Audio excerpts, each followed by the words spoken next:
Hello, and welcome to the 8th review of the training. Really getting into the business end now of the training block for the Boston Lincolnshire Marathon.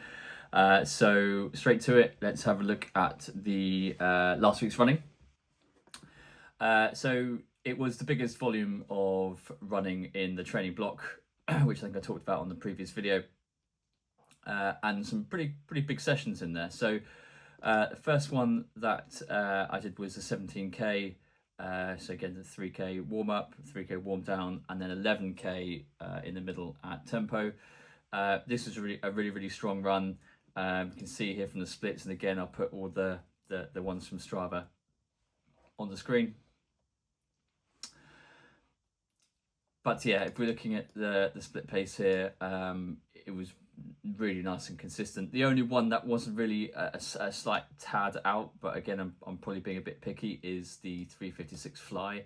That's because on the second K of the tempo, a fly flew into my mouth, and I was trying not to choke whilst also run at the same time, and it just completely took my eye off the pace in terms of what I was running at. So that's why that one is a slight anomaly. But again, like really nice and controlled tempo run. I think that was a 39 10k pace in the middle of that again, which was a PB. Last week's was a PB, or 2 weeks ago, I should say, was a PB. Then last week's was a PB on top of that. So again, like really pleasing. Nice to have it quite consistent as well. Like heart rate was all controlled. So yeah, really happy. 8k easy. Legs were a little bit tired, but again, like pace was slow. Nothing much to say about there. The effort session was the 5 minutes at 10k race pace with 60 seconds jog recovery and times by 6. This was probably the most challenging run of the training block that I've done.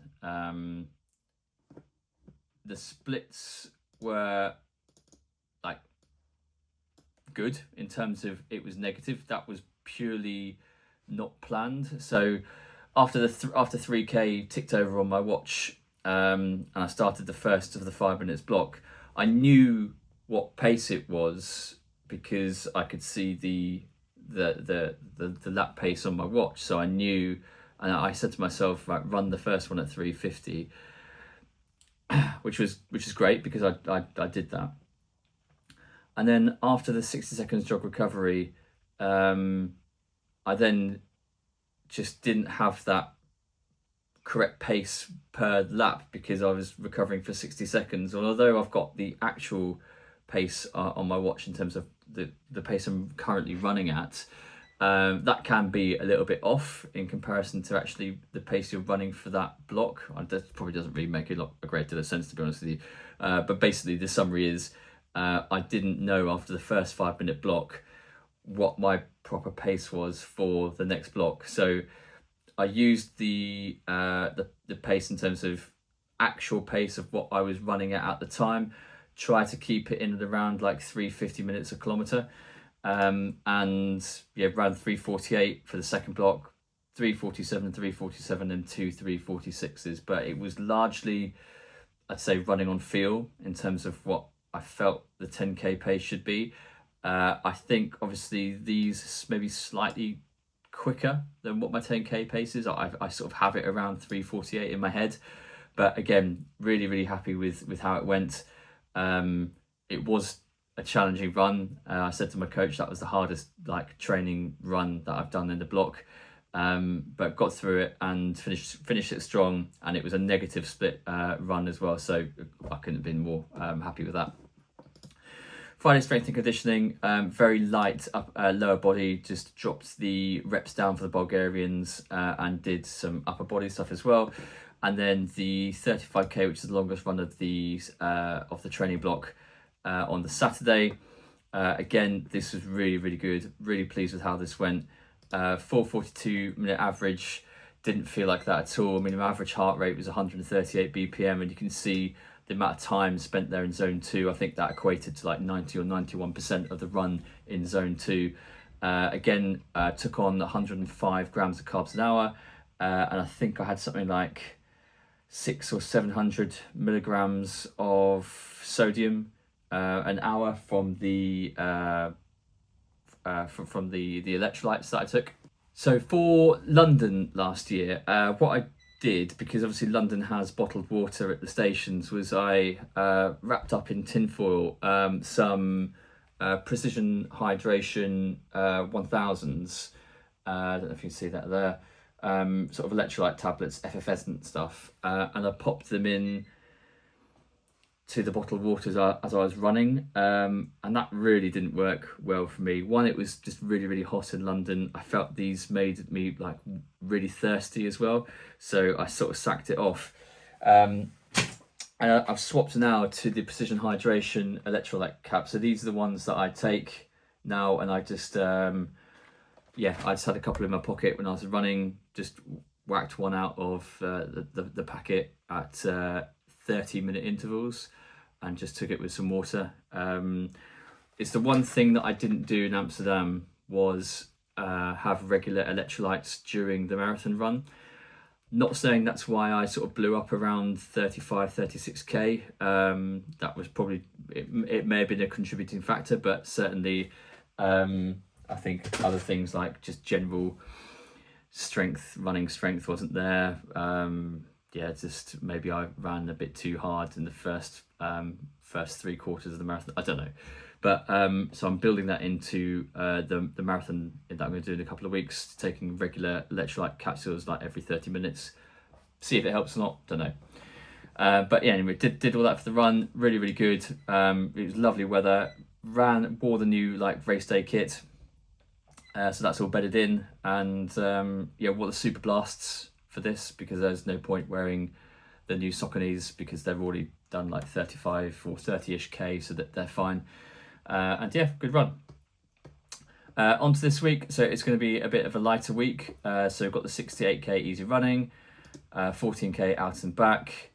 The effort session this week is 10 to 12k, and so instead of doing 5 minutes at 10k race pace, we've got 3 minutes at 10k race pace with 60-second jog recovery. So same amount of time, like 30 minutes, but just slightly smaller intervals.